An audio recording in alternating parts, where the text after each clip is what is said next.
All right, welcome in to Are You Cirrus, episode 62. There's a chuckle there because we don't know what episode it was. We can't remember. I thought it was 63, 62.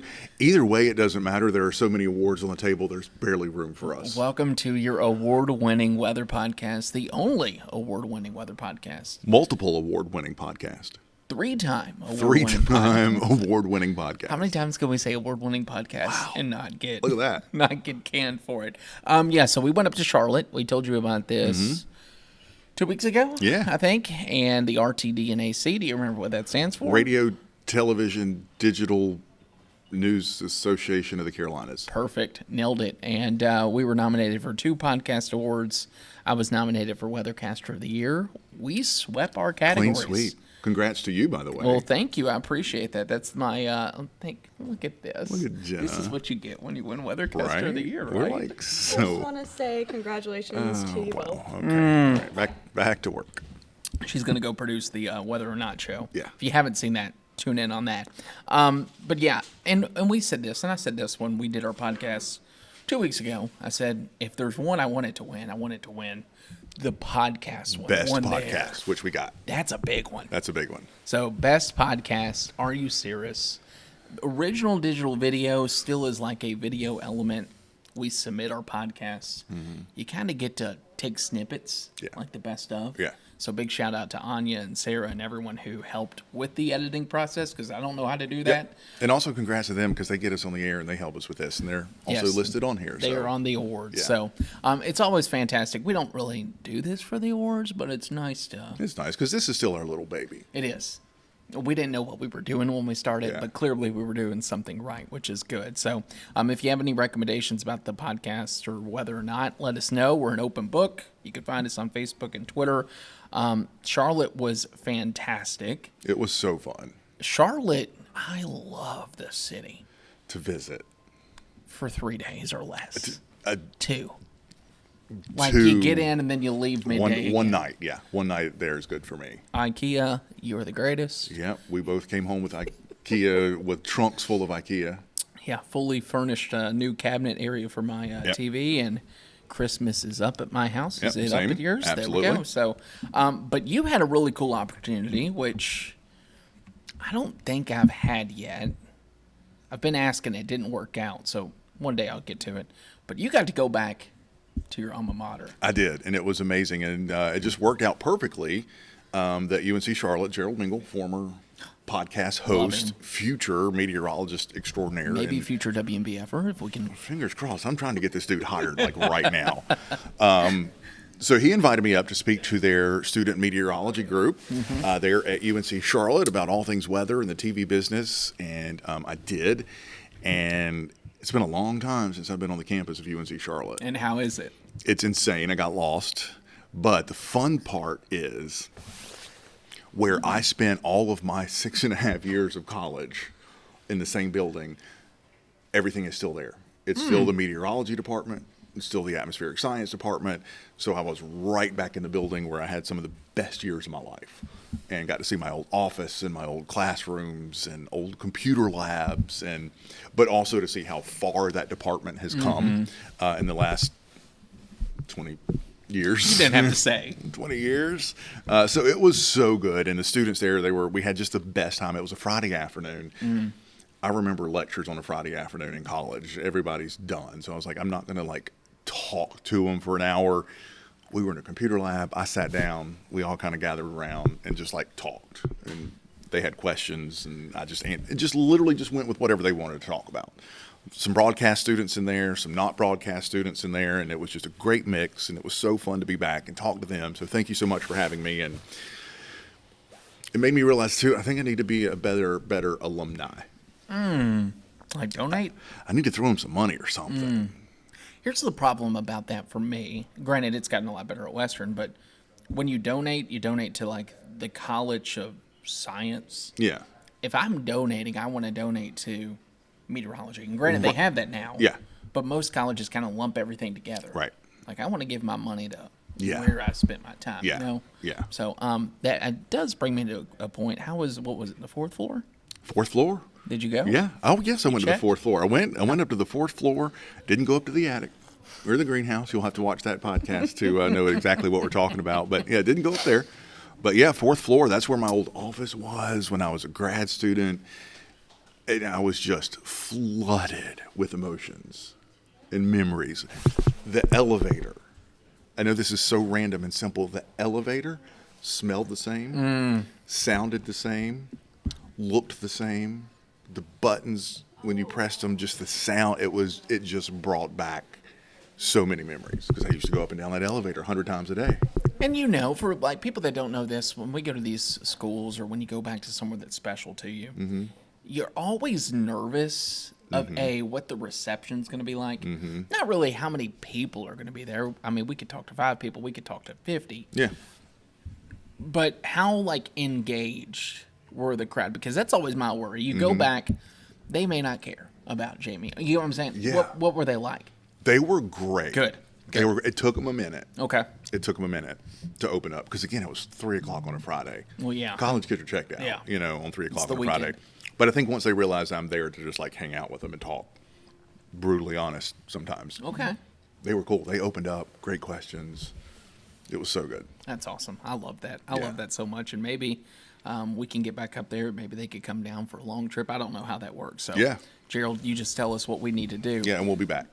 I can't wait. I feel like we were talking about this before the podcast. We are so busy. So busy. There's so much. Like, we went from like 10 to like 100 in the matter of a couple weeks. Yeah. So we apologize if you're not getting an Are You Serious every single week.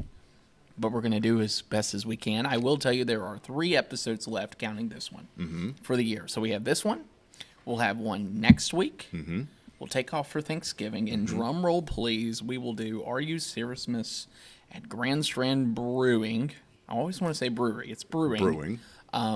December 6th. Friday, December 6th. Friday, we'll be out there. We'll post more stuff. We'll have a graphic for that. But mark your calendar now. We can't wait. It's always a fun time. And then we'll get to hopefully take a little bit of a break. We will. And I totally forgot to bring this up or mention this. Make it a Christmas weekend with Jamie and Andrew because you now have plans on the 7th. Yeah, I noticed that. Did you? Are you talking about What's going on the the 7th? email? Maybe not. What's No, the 7th? I don't know. It is my reprisal of the role as Mother Ginger Oh, in the Nutcracker. I like this. Yeah, so I'll need you back. So yeah, all of you too, come out. Friday the 6th for Are You Serious? And then Theater of the Republic, Saturday evening, December 7th. Okay. What for time's the evening show? Do you I know? think it's 6. Okay. We could probably get a babysitter for sure. Yeah. I love that. Did I miss an email? I don't. No. We have another thing that's coming up for Winter Wonderland, but I think That's on November 30th. Look, when I tell you all, Yeah. ever since everything's changed, which is great, we're doing a lot. Like, if you're tired of us, I'm sorry, but between whether or not and this and like just Just a simple normal, stuff, just the day to day. Yeah. It's know, okay. It's fun. it is. It beats working for a living. It does, and the weather is quiet. I can't imagine when we're really busy and we're doing this, but it'll be fun. Yeah. Which brings me to one of my fun roles. I got to tell you about this. Yeah. I got to be principal for a day. That was so fun. Let me tell you, I love kids. I could never be a principal. No. They even gave me a little placard. So this is when I Aw. sit at our desk since we share the desk. Look at this. Look at it. Principal for the day. So I went over to Waccamaw Elementary. Mm-hmm. Go Wildcats. I had no idea. I was like, okay, this job can't be. No offense. That was not. This job can't be terrible, right? Yeah. Like growing up for me, principal was like, you don't want to see the principal. Yeah. You don't go into their office unless they call you in. And if they call you in, you're worried. Yeah. How times have changed. Yeah. I don't think we sit down the entire day. Wow. And everyone that we talk to, this is a thing that Horry County Schools does. They basically all said the same thing. Like the ways schools have changed and the evolvement. A big problem, though, is they're growing so fast. It's kind of like our roads here. Yeah. They can't build schools fast I enough. know. It's insane. So that was a big thing. It's so bad that the one that we went to, and granted the staff's great, she didn't complain about it, but for me, I was like, oh, wow, this is different. Her office is transformed into a classroom once every day. So 5 days a week. Her office, they move the desk, they'll put kids down, and just to make sure that all kids are called up on. I'm like, this Man. is, you don't think about that. I get mad when somebody comes into our office and sits on the couch. Yeah. Man. It's so eye-opening, and like You know, like when we have tours or we go to Yeah. classes, like kids are cute and they're Right. fun. Yeah. I don't have the patience. That's a all day long. That is a all gift. Kids. Yeah. And I was telling them because, this morning, the morning we're recording this, I got to go to the breakfast with the board and the chamber and sit down with everybody, and you got to talk. And I just they were like, anybody want to speak? I was like, I'll talk. I was like, I come from this small town community where there was one stoplight, 3 schools. Like Myrtle Beach is big city to me. Yeah. It just is. And I was like, but the way the school operated made me feel like I was still at home, if that makes sense. No. Like, she knew everyone by name. She Wow, knew that's all impressive. of their situations, like their home situation, their living. And what was so crazy to me is, and we love people, Yeah. but we like our moments too. Right. Like to where we just like to sit. She would take time and kids would come up and hug her and I was like, she is so personable. And I thought I was. I could not be a principal. So that's what I've learned. I would challenge you, and I know it would be tough for you because I just feel like I don't know if I could do it. me either. And I was nervous. I told her Yeah. when I got there, I was like, I don't think this is cut. I basically called her a firefighter by the end of the day because you're just putting out fires. But they feed you well. Oh, that's good. Yeah. Like school pizza. No, they'll either buy you a lunch or then Okay. the breakfast they catered, which was nice. I'm a sucker for a free meal. So I know. And plus, every school gave you a different gift. So they gave me a goodie bag with a mug and a nice blanket and a bag. So maybe next year we can get Principal Jamie on. I already think told about him it. to sign me up, just not for high school. There's no way I could do no. that. But yeah, so that was been fun. It's been busy here. But thankfully, and this is our terrible segue, but thankfully the tropics, other than one that's kind of brewing, have simmered down a little. We got one last final hoorah. And hopefully we'll be done after this. Really, it's time. Pack her up, send her home. When Christmas It's done. decorations come out, you shouldn't have to do Shouldn't be tracking tropics. But yeah, it does look like out with a bang for hurricane season, which is a perfect segue. Once again, we have so much going on. Yeah. Surprise, we have a guest. You got to sit down Yeah. with our favorite. We know how I feel about Joshy. About my Josh. So got a chance to sit down with Josh Morgerman, iCyclone, just kind of catch up with him, get his thoughts on the season, his chases so far. Obviously, the U.S. has been very busy landfall-wise. Well, so has the Pacific, which is his other sort of primary chasing ground. He's done, I think he said, 2 chases to Taiwan and 1 to Japan so far this hurricane/typhoon season. So anyway, sat down with him, caught up with him, what he was thinking about the chases and how the season went. So with that, let's check out what Josh had to say. Well, we are once again so very happy to have Josh Morgerman, iCyclone, the hurricane hunter extraordinaire himself, joining us once again. I know we're kind of in the tail end of the hurricane season, but probably not done just yet. Josh, thank you so much for taking the time to join us and give us a quick recap. I know it's been a very busy season for you, not only landside, but also on Pacific side. You've had a busy season. Oh, yeah. Record-breaking season for me. I've been inside 9 hurricanes or typhoons. So, yeah, very busy. I was thinking about the Atlantic season today, and I was thinking, okay, what's one word that captures it for me? And I think, I think one word is bipolar, and another word would maybe be roller coaster, because it was very hard to get a feel for this season. It started with such a bang.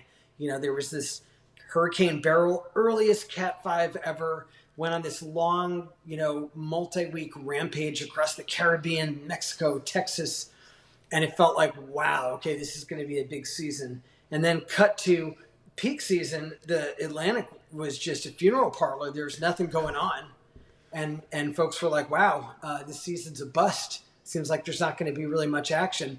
And just when folks were kind of nailing the lid on the coffin for the season, we had this huge late season burst with these big epic impacts, Helene and Milton. And now we're into November and we're looking at another potential Gulf hurricane. So I would say, yeah, a roller coaster. Just every time you thought you understood what was going on, there was a plot twist.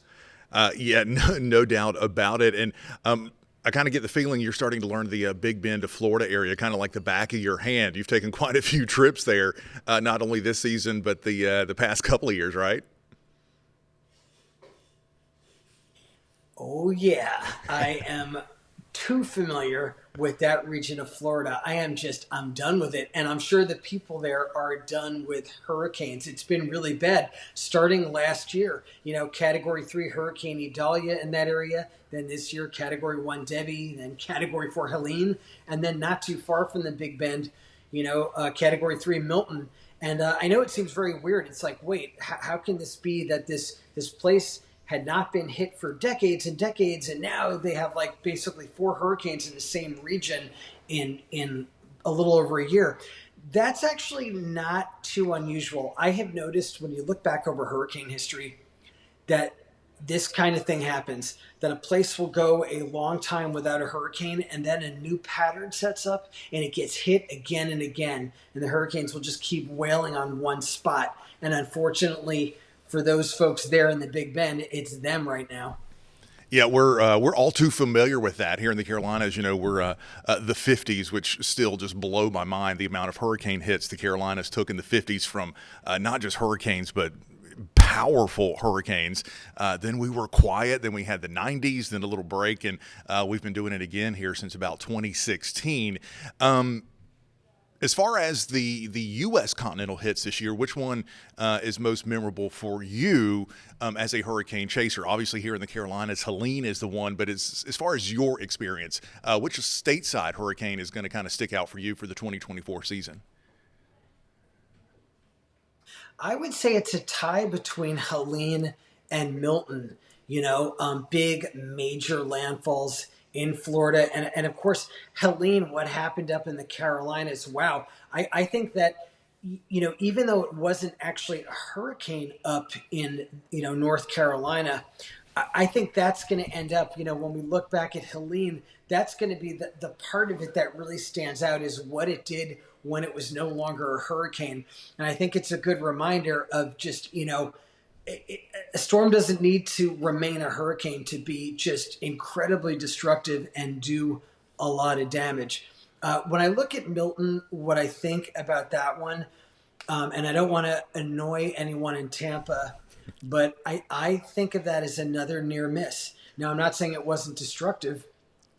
It hit that area, made a direct hit on Sarasota, a lot of damage in the area, but that hurricane, because it made landfall just south of Tampa Bay, as opposed to just north of Tampa Bay, that meant that the wind was blowing out of the bay, pushing the water away from the bay, and that kept it from being potentially the costliest natural disaster in American history.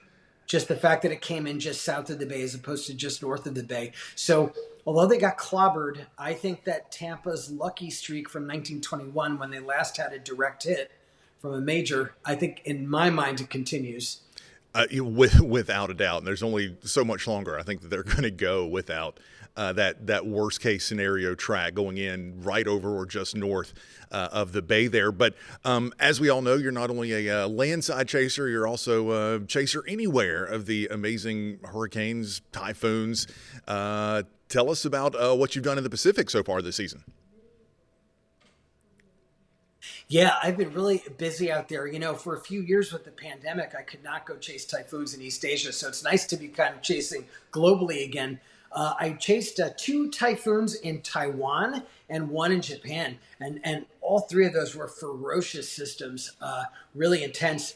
It's interesting chasing over there because, when you chase hurricanes or what we call hurricanes in other parts of the world, it's a completely different experience in terms of how folks react to them, how the authorities react to them, and how their sort of infrastructure and how their homes hold up to them.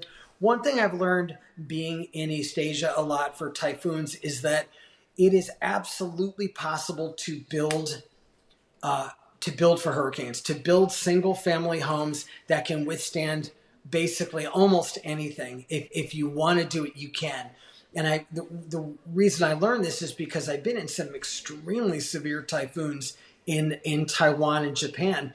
And you'll come outside after what we would call a Category 4, and you'll see very little damage. You might see like a broken window, maybe a crooked sign, but most everything looks pretty good. And it's because they build their houses and their infrastructure to do that.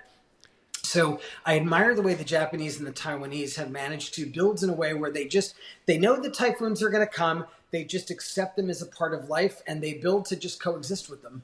It's remarkable. I was watching the videos from your most recent chase and even your post on Twitter and or X, and you said the next day, life was kind of back to normal, and I think that's a great lesson in the resiliency, and also kind of dovetails into sort of my next question. And in this one, I don't know, we could probably get a little philosophical on this. There was so much emphasis going into this hurricane season on the number of storms, and I think that you'd automatically assume that by the number of storms, the odds of hits are going to increase. And I feel like myself, over this season, I'm like, I kind of feel like I'm done worrying about numbers.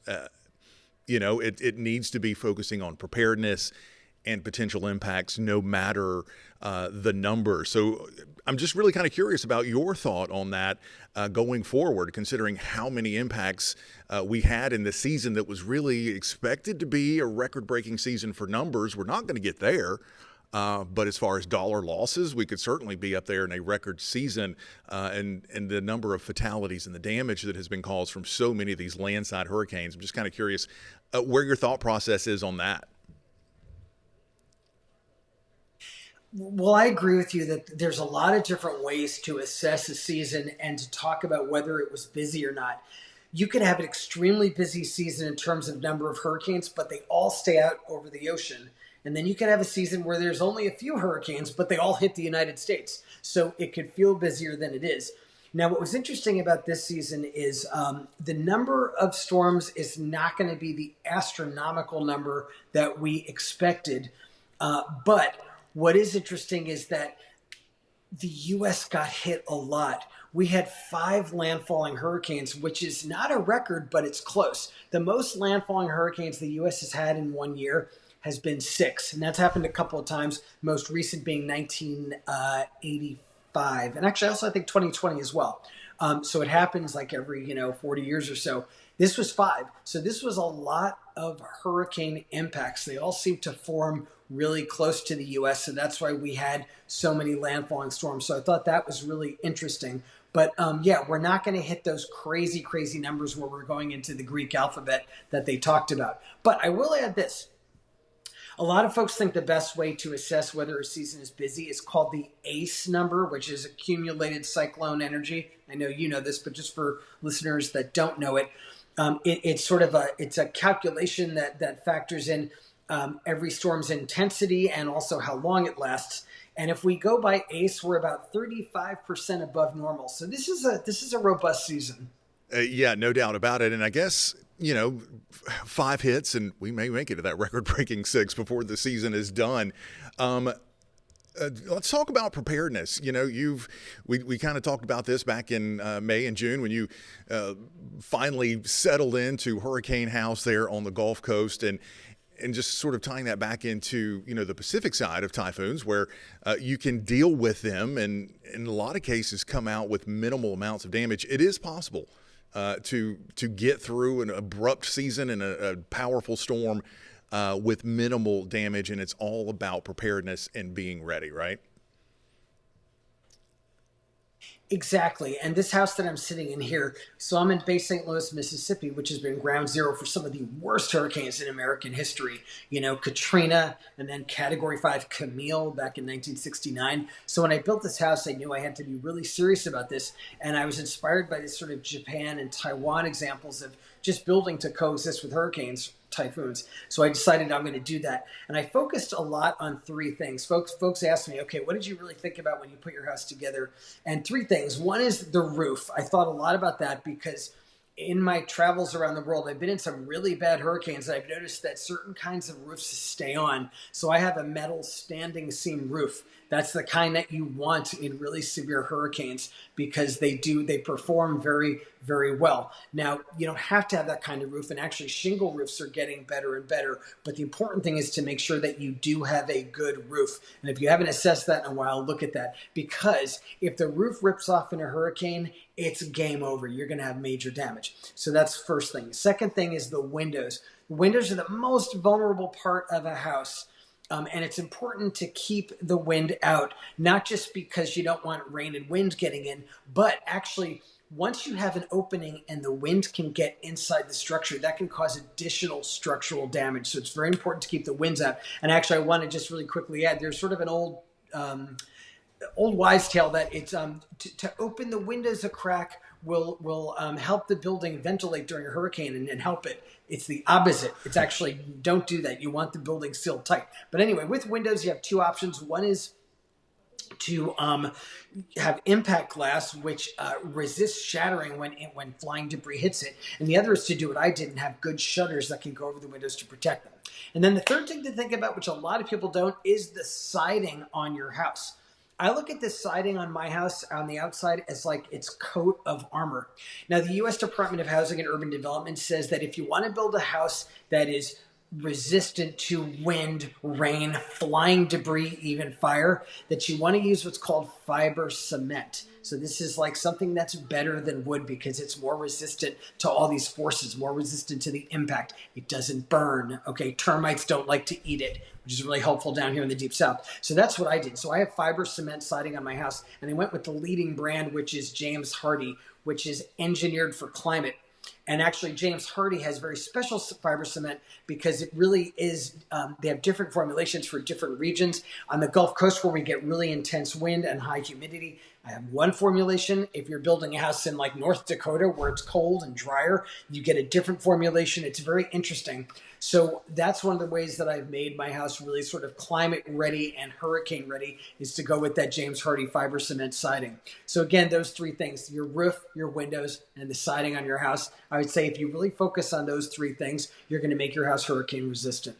And all incredibly important. And I think a lot of folks are kind of waking up to the idea that you can do this. And it's one, it's getting a little bit more cost effective. Two, it's not like you're living in a cinder block house anymore. You know, saw your house back in June, and it's beautiful. You can't distinguish it from any of the other beautiful homes there in the area. So it is certainly possible to do. Josh, I want to thank you again so much for popping in here with us. Happy hunting for the rest of the season, whether it be stateside or on the Pacific side. And again, can't thank you enough for all you've done for us and popping in here and joining us today. Josh. I could see your eyes. Shut up. It's the way that I look at Glen Powell. Oh my God. Yeah. I think you're right. Oh, and what I love about it, and then we'll get to the topic of the interview. He's not a jerk. He's not. He's so personable He and is. approachable, and even because you all saw the interview part, but even like when we were together and we got to talk to him, like leading up to the interview, like he was kind of like nervous. He was, which I love. Yeah, and he still was that way with you, but it's to the point to where I just feel like you're talking to another weather nut. yeah. You know. And one of the funniest parts was after the interview was done. And as soon as it was done, we both put on our glasses and made a joke. And, you know, I'm blind as a bat without my glasses, so I did the whole interview. That was probably the look on my face is blindness, because I literally can't see the monitor. I was like, you know.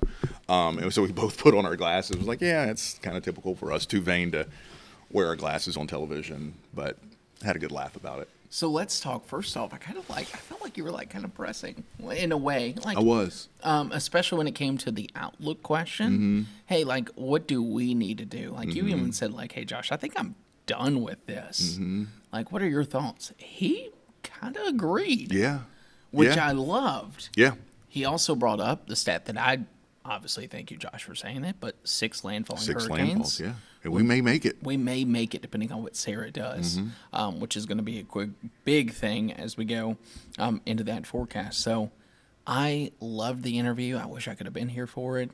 Anything else that stood out for you when it came to that interview? No, because it's just Josh. Everything stands out. It's just Josh. I just want to listen to him talk about everything all the time. I could tell. Yeah. I could tell you were fantastic. You were great. I'm a Josh fangirl. What can I say? And I've already, P.S., I know. been invited back. I know. For the hurricane How are you season going to do that kickoff. with CCMF? I've already approached the boss about it. What'd he say? He said, we'll think about it. I mean, we have the staff to cover. Yeah. Do you think... I'm not missing that. No. I know. I get that. Do you think we could get Josh in for a live podcast before Like hurricane season? In studio? Either that or like out somewhere in the area. Maybe. You're saying a planning meeting as we speak. Ooh. Oh, You can come with me. We'll both go to the hurricane conference in Texas in April, and we'll do a podcast there with him. He would do it. oh. If Cocktails we go, on the beach in South Padre and If talking we- to Josh. if we Welcome go- to a 7.5-hour podcast. if we go to the hurricane conference, we're going to talk to everybody. Everybody, yeah. I mean, we would have Well, episodes. almost episodes, everybody. There's so. beef with a couple of them there. Drop. Coffee tastes better for some reason With a little tea. with a little tea. Look at me sounding like one of the kids. It's the little Kermit the Frog meme is all I picture. So, but yeah, I don't know. Maybe we'll do something like that. Do want to remind you if you missed it, maybe you tuned in late. Are You Cirrus Christmas finale? I guess we'll call it Cirrusmas again. Are you Cirrusmas? And I feel like it's a tradition. We Yeah, have to it do is it now, yeah. Season 3 lasted for like an entire year. Yep, that's We're- all right. We're going to end season 3 on December 6th at But Grand only for Strand like Brewing. 3 weeks. Basically just to get through Christmas. and New Basically Year's. to get through the holidays, and then we'll revamp. Pick it up. So yeah, if there's anything you want to see there, let us know. Maybe we could bring her hardware. Oh, we absolutely should. Yeah, and that yours way- too. Yeah, okay. I can't believe you left yours at home. Well, Emily, so the cabinets that we Yeah. bought, like she's got lights in it. She's Yeah. like showcasing them on the side. Yeah. I just forgot. I've just been so. Oh, fine. I've been busy being a principal, darling. Yeah. You know, And I've checking been- in on the. You've been being a principal, and I've been Oh, a good student of Josh. I was waiting to see what you're gonna say. Yeah, I had to filter that I one. love it. I love it so much. Well, that So, yeah, does it. we'll be for back next week, next week. God willing, Then about we'll take a break. Everybody eat turkey. Thanksgiving, and then the following week will be Are You Cirrusmas at Grand Strand Brewing. I can't wait. Hopefully, we'll be able to get the set up there and make it look better than ever. And also, y'all check out Whether or Not. yes, we We just want to know. That more. We just want to know how you're feeling about it, what you're thinking about it. Mm-hmm. Is it something? Well, hopefully, it's something you want to see more of because we're doing it. Yeah. And it's like the tip of the iceberg. It is. Like yeah. there's a lot that I'm excited Yeah. about once we get to maybe a bigger format or 30 minutes. That I don't want check to it say out. yet, but it's just get not ready. the podcast. It's totally not at different. all. Completely Totally different. different from the podcast. Yeah, So yeah, check it out and let us know what you think. Yeah, we need to do that more on social media. We do. Ask. So, do. all right, y'all. That does it. Episode 60 something. We'll see you next week. See ya. Cheers.